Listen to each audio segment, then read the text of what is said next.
దానియేలు గ్రంథం 8వ అధ్యాయం 1వ వచనం. రాజుకు బెల్షస్సరు ప్రభుత్వపు 3వ సంవత్సరమందు దానియేలును నాకు మొదట కలిగినటువంటి దర్శనము గాక మరి ఒక దర్శనము కలిగెను. స్తోత్రం దేవ సర్వోన్నతుడా. ఈ సమయంలో నా ప్రభా, నీ యొక్క వాక్యాన్ని మేము ధ్యానిస్తుండగా మాతో మాట్లాడి ప్రతి వారికి వినగల చెవి గ్రహించగల దేవాన్ని గ్రహించమని నజరేయుడైన యేసుక్రీస్తు నామములో ప్రార్థించి నమ్మి పొందుకుని ఉన్నామా పరమ తండ్రి, ఆమెన్. దానియేలు గ్రంథం 8వ అధ్యాయం 2వ వచనం కూడా చదువుదాం. నేను దర్శనము చూచుచున్నప్పుడు నేను ఏలామను ప్రదేశ సంబంధముగు షూషాను పట్టణము నగరులో ఉండగా దర్శనము నాకు కలిగెను.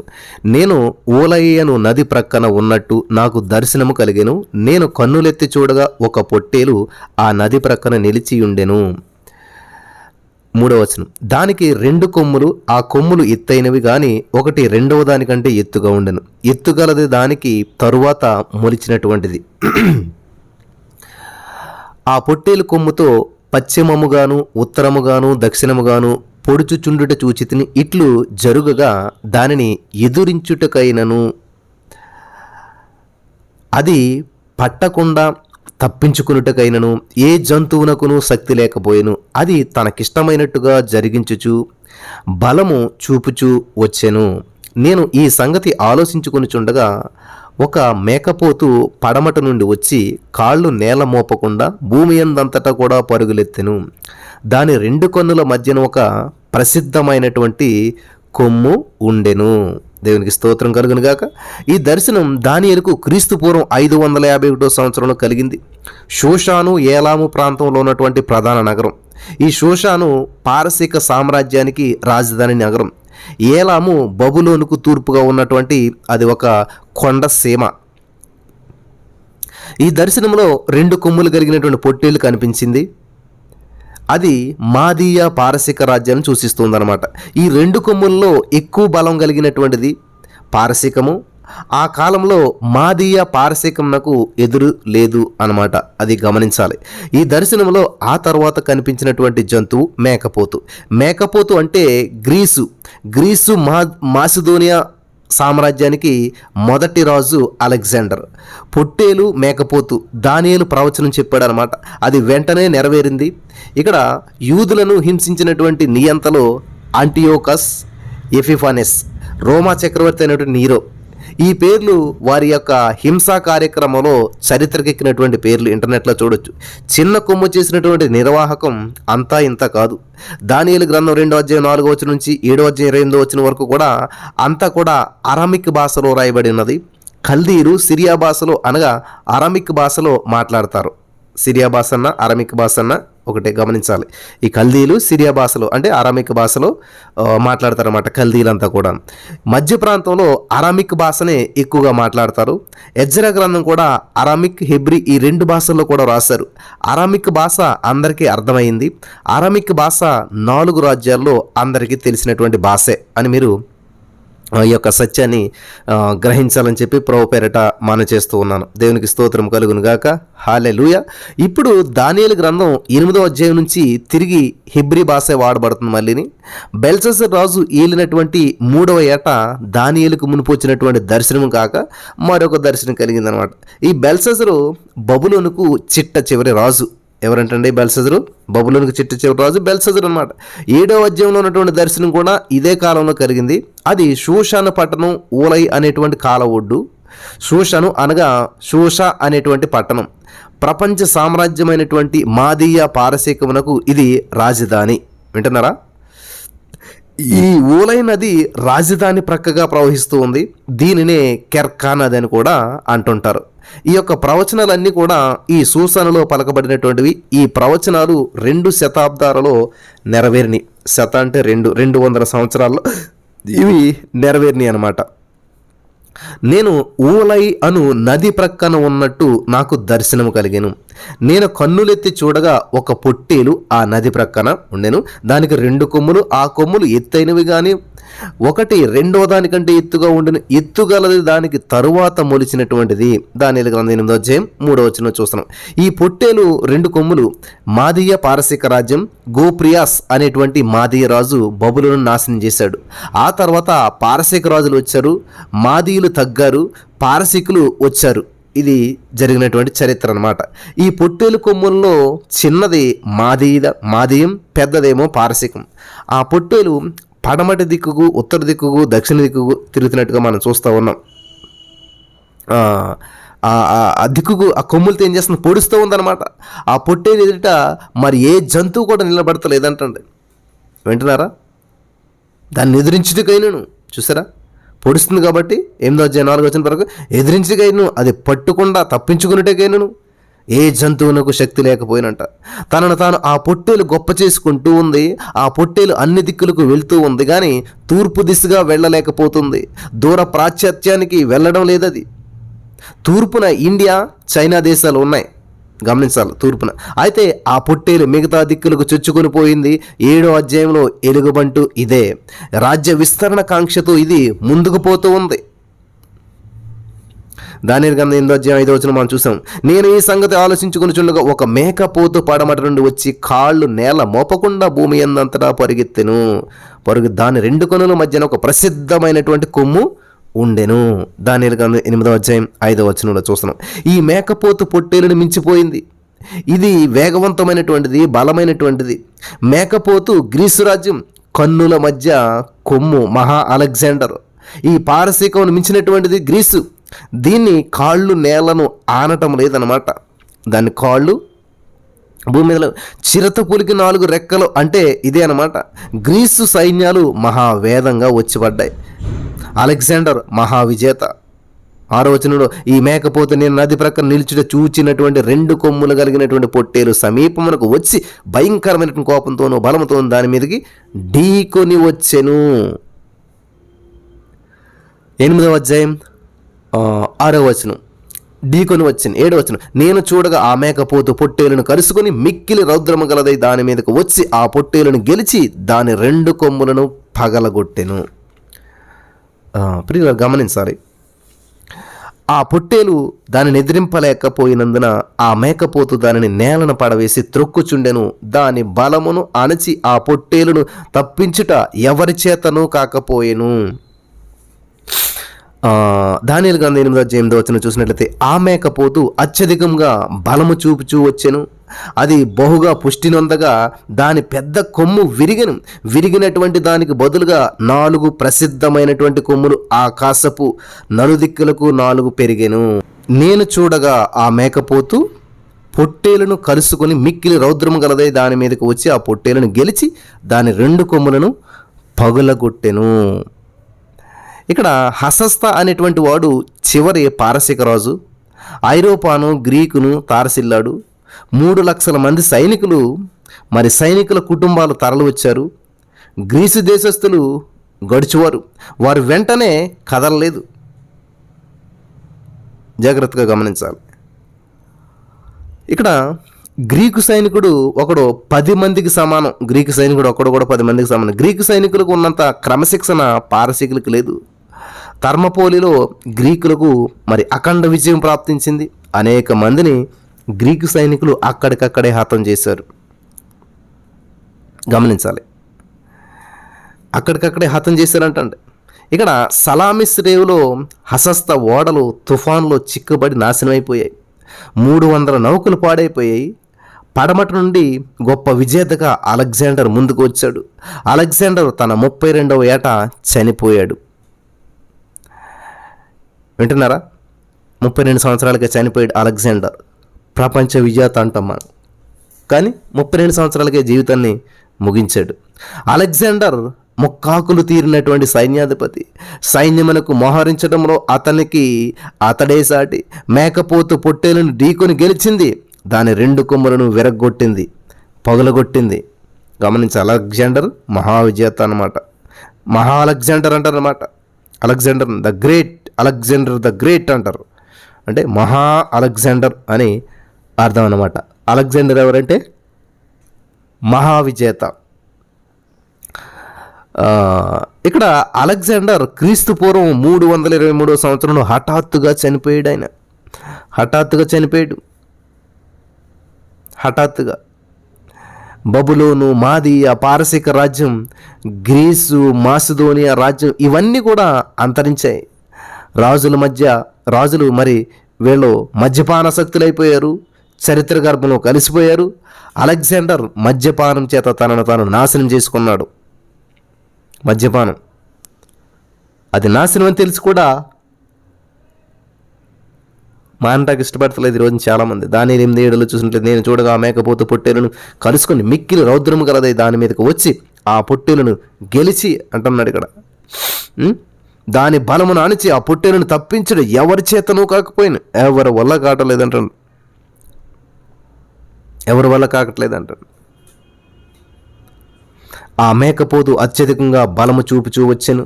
అది బహుగా పుష్టినొందగా దాని పెద్ద కొమ్ము విరిగినట్టు మొలిచెను. 9వ వచనం చూసినట్లయితే అక్కడ ఆ కొమ్ముల్లో ఒక దానిలో ఒకటి మొలిచిందంటే. ఇప్పుడు గమనించారు, అలెగ్జాండర్ చనిపోయినప్పుడు 4 ఆ రాజ్యాన్ని పంచుకున్నారు. 7వ అధ్యాయంలో ఉన్నటువంటి చిరుతపులి 4 తలలు ఇవే. ఈ సిసండర్ అనేటువంటి అలెగ్జాండర్ సోదరిని పెళ్ళాడాడు. అతడు మాసిదోనియా గ్రీసులను ఆక్రమించుకున్నాడు. అలెగ్జాండర్ వాళ్ళ చెల్లిని చేసుకున్నది ఎవరంటే సిసండర్ అనమాట. లూసిమేకస్ చిన్న ఆసియా ప్రాంతాన్ని, సెల్యూకస్ ఆసియాను ఆక్రమించుకున్నారు. టోలమీ అనేటువంటి వాడు ఈజిప్టు, ఆఫ్రికాలను స్వాధీనపరుచుకున్నాడు. 9వ వచనంలో ఈ కొమ్ములలో ఒకదానిలో నుండి ఒక చిన్న కొమ్ము మొలిచెను. హల్లెలూయా, వింటున్నారా? చిన్న కొమ్ము మొలిచెను. అది దక్షిణంగా, తూర్పుగాను ఇల్లట్లు చూస్తూ ఉన్నాం. ఇక్కడ ఇజ్రాయేలు భూమికి ఆనంద దేశం అని చెప్పి పేరు అనమాట. ఇజ్రాయేలు భూమికే ఆనంద దేశం అని పేరు అనమాట. ఈ చిన్న కొమ్ము ప్రత్యేకమైనటువంటిది. ఇది 7వ అధ్యాయంలో ఉన్నటువంటి చిన్న కొమ్ము కాదు. ఆ చిన్న కొమ్ము 4వ రాజ్యం నుండి వచ్చింది. ఈ చిన్న కొమ్ము 3వ రాజ్యం నుంచి వచ్చింది. ఈ చిన్న కొమ్ము చారిత్రాత్మకమైనటువంటిది అని చెప్పి మీరు గ్రహించాలి నా ప్రియమైనటువంటి సహోదర స్నేహితులారా. ఇక్కడ 7వ అధ్యాయంలో ఉన్నటువంటి చిన్న కొమ్ము ప్రవచనం ఇంకా నెరవేరవలసి ఉంది. ఈ చిన్న కొమ్ము సిరియా నుండి సెల్యూసెట్ వంశం నుండి వచ్చినటువంటి కొమ్ము ఇదనమాట. ఈ చిన్న కొమ్ము అంటియోకస్ ఎపిఫనెస్ అంటియోకస్ కుమారుడు అన్నమాట. అర్థమవుతుందా? ఇక్కడ ఇతనిని ఎపిఫనెస్ అని కూడా పిలుస్తారు. ఎపిఫనెస్ అంటే పిచ్చివాడు అని అర్థం అనమాట. ఎఫిమనేస్ అంటే పిచ్చివాడు అని అర్థం అనమాట. ఇక్కడ మీరు గమనించినట్లయితే అంటియోకస్ అనేటువంటి రాజు క్రీస్తు పూర్వం 175వ సంవత్సరంలో యెరూషలేమును ముట్టడించాడు. ఇతనిని ప్రతిఘటించుటకు మక్కాబీ ఉద్యమం మొదలైందనమాట. ఇతన్ని ప్రతిఘటించడానికి ఈ అంటియోకస్ యూదులకు శత్రువు, యూదులను మట్టు పెట్టాలని చెప్పి చూశాడు. ఇతడు యెరూషలేములో జూపిటర్ విగ్రహాన్ని దేవాలయంలో నెలకొల్పాడు. హేయమైనటువంటి విషయాలు ప్రియులు గమనించాలి. ఈ అంటియోకస్ దేవాలయం ఉన్నటువంటి పాత్రలో పంది మాంసం వండించాడు. ఈ చిన్న కొమ్ము ఆకాశ సమూహం అంతా కూడా ఎత్తుగా పెరిగింది. కొన్ని నక్షత్రాలను భూమి మీద చూస్తుంటాం మనం. ఈ అంటియోకస్ దేవునిని ధిక్కరించాడు. యెరూషలేము దేవాలయం స్వాధీనపరుచుకున్నాడు. దేవుని దూతలకు పైగా సైతాను దూతలకు మధ్య మహా సంగ్రామం. అంటియోకస్ యొక్క శరీరాలన్నీ కూడా సైతానీయమైనటువంటివి. అంటున్నారా? 7వ అధ్యాయంలో ఉన్నటువంటి దర్శనం తర్వాత మనకి 8వ అధ్యాయంలో ఉన్నటువంటి దర్శనం దానియేలుకు కలిగింది. ప్రతి దర్శనం సంపూర్ణమైనటువంటిది. దర్శనం నుంచి దర్శనానికి ఎక్కువ వెలుగు వస్తుంది. బెల్షస్సరు పాలన అంతం కాబోతూ ఉన్నది అని గ్రహించాలి. హల్లెలూయా, అంతం కాబోతుందని గ్రహించాలి. అప్పుడు దానియేలు 8వ అధ్యాయం దర్శనం వచ్చింది. ఏలాము, సూసాను, ఊలై నది అనేటువంటి భౌగోళికమైనటువంటి వాస్తవాలు దర్శనం యొక్క వాస్తవమును నిర్దేశిస్తాయి. ఏలాము ప్రాంతీయులు, ఏలామీలు, వీరు షేము సంతతి వారు. ఇక్కడ ఊలై నది ప్రస్తుతము కరోను నది అని చెప్పి వ్యవహరించబడుతుంది. పొట్టేలు, మేకపోతు సంకేతాలు ఎంతో ఆసక్తిదాయకమైనటువంటి. దర్యావేసు మాదీయుడు, కోరేసు పారసీకుడు. దర్యావేసు తర్వాత కోరేసు రెండింటిని కూడా పరిపాలించాడు. ఈ పారసీక రాజ్యం ఎంతో పైకొచ్చింది. గ్రీకు నాయకుల యొక్క రాజకీయ సింహనం మేకపోతు అని చెప్పి అర్థమిచ్చేటువంటి పేరు అలెగ్జాండర్ తన కుమారునికి పెట్టుకున్నాడు. ఈగస్ అంటే మేకపోతు. గమనించాలి, అలెగ్జాండర్ 13 సంవత్సరాల కాల వ్యవధిలోనే ప్రపంచం అంతటిని కూడా జయించాడు. గ్రీకు రాజ్యం గతించాక అది 4 రాజ్యాలుగా చీలిపోయింది. అవి గ్రీకు, టర్కీ, సిరియా, ఈజిప్ట్ అన్నమాట. ఆకాశ సమూహం అంటే సూర్య, చంద్ర, నక్షత్రాలు.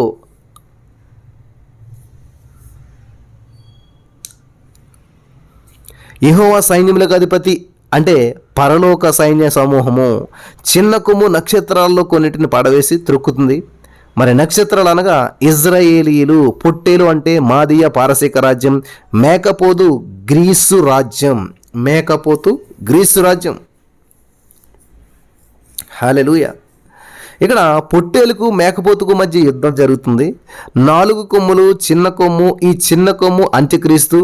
మాదీయ పారసీక గ్రీకు రాజ్యాలను గురించినటువంటి ప్రవచనాలే కాదు, చరిత్ర కూడా మనం నేర్చుకున్నాం. హల్లెలూయా. ఇక్కడ బబులోను తర్వాత వచ్చినటువంటి 2 రాజ్యాలు కూడా మాదీయ పారసీకం. ఆ తర్వాత గ్రీసు, మాజిదోనియా, బబులోను రాజ్యంలో ఒకటి కాదు, కొన్ని రాజధానులు ఉండేటువంటివి. సూసాను చాలా అభివృద్ధి చెందినటువంటి పట్టణంగా మనం వ్యవహరిస్తూ ఉన్నాం. దేవునికి స్తోత్రం. నాగరికతలో సూసాను బబులోనును మరి మించిపోయింది. దానియేలు గ్రంథ రచయిత దానియేలు హెబ్రీ సంస్కృతిలో పుట్టి పెరిగినటువంటి వాడు. పరిశుద్ధాత్మ చేత ప్రేరేపించబడినటువంటి ఈ యొక్క గ్రంథమును వ్రాసాడు, దేవుడు రాయించాడు. హల్లెలూయా. దేవునికి స్తోత్రం. అయితే దానియేలు గ్రంథంలో ఒక అధ్యాయంలో ఒక అన్యుడు తన యొక్క సొంత మాటలలో తన ప్రవర్తనను గురించి చెప్పినటువంటి మాటలే ఉన్నాయి. అనగా అది నెబుకద్నెజరు సాక్ష్యమే. దానియేలు గ్రంథంలో ఉన్నట్టు మరొక విశేషం ఉన్నది ఏంటంటే, ఈ గ్రంథం 2 భాషల్లో వ్రాయబడింది. అవి అరామిక్ భాష, హెబ్రీ భాష. 1వ అధ్యాయం అంతా కూడా, మరి 2వ అధ్యాయం 1-3 వచనాలు కూడా హెబ్రీ భాషలోనే వ్రాయబడి ఉన్నాయి. హల్లెలూయా.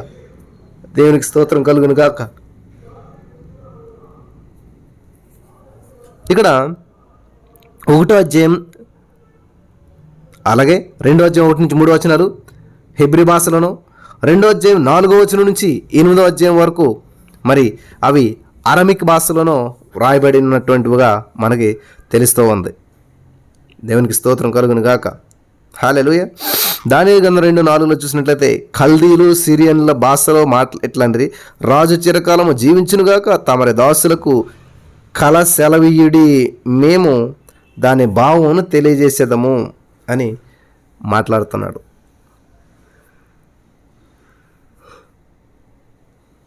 దానియేలు గ్రంథం 8వ అధ్యాయం నుంచి 12వ అధ్యాయాల వరకు కూడా మనం దానియేలు అంతా హెబ్రీ భాషలోనే రాశాడు. ఇజ్రాయేలీలు దేవుని నిబంధన ప్రజలు.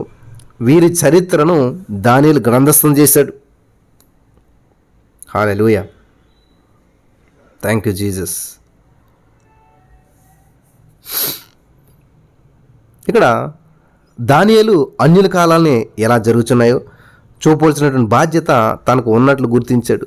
అది దేవుడు పెట్టినటువంటి భారం. ఇజ్రాయేలు జాతిని ప్రక్కన పెట్టేసేసి రాజ్యస్థాపన భవిష్యత్తులో ఎలా ఉంటుందో ప్రవక్తల ద్వారా పలికించాడు. వింటున్నారా? Thank you Jesus. హల్లెలూయా. సరే, ఇంకొంచెం ముందుకెళ్దాం. దానియేలు 1వ అధ్యాయంలో 4 హెబ్రీ యువకుల యొక్క వ్యక్తిగత అనుభవాలు ఉన్నాయి. బెల్షస్సాజరు అనేటువంటి దానియేలు, షద్రకు, మేషకు, అబేద్నెగో వారి యొక్క భక్తి జీవితం ఎలాంటిదో అక్కడ సూచించబడుతోంది. హల్లెలూయా. ఈ 4 కూడా హెబ్రీ యువకులు బబులోను రాజు అయినటువంటి నెబుకద్నెజరు ఆస్థానంలో ఉన్నారు. అంతవరకు అది అరామిక్ భాషలో దానియేలు రాశాడు. ఆ తర్వాత హీబ్రూ భాషలో 8వ అధ్యాయం నుంచి అన్య రాజ్య కాలాలు వాటి గురించి రాశాడు. ఇక్కడ దానియేలు గ్రంథం ప్రవచన గ్రంథంల యొక్క రాజు అనమాట. మొదట హెబ్రీ భాషలో మొదలై 1వ అధ్యాయం 4వ వచనం నుంచి మరి 7వ అధ్యాయం చివరి వరకు కూడా అరమిక్ భాషలో రాసి తిరిగి 8వ అధ్యాయం నుంచి మాత్రం హెబ్రీ భాషలో రాయడం ఈ గ్రంథం అన్యులకు యూదులకు ప్రాముఖ్యమైనటువంటిదిగా మనకి ఇక్కడ తెలుస్తూ ఉంది. జాగ్రత్తగా ఉన్న ప్రియులారా, ముగింపులోకి వచ్చాం మనం. ఇంకొక 1 మినిట్లో ఈ యొక్క వాక్యాన్ని ముగిస్తాను. శ్రమల కాలం, సంఘం ఎత్తబడటం, ఇజ్రాయేలు జాతి భవితవ్యం అంతా కూడా మొదలైనటువంటి ఇదంతా కూడా పరిశీలన చేసినట్లయితే ప్రియులారా, మీరు దానియేలు గ్రంథం దైవ ప్రేరిత గ్రంథం అని చెప్పి ఇట్టే మనకు తెలిసిపోతుంది. హల్లెలూయా.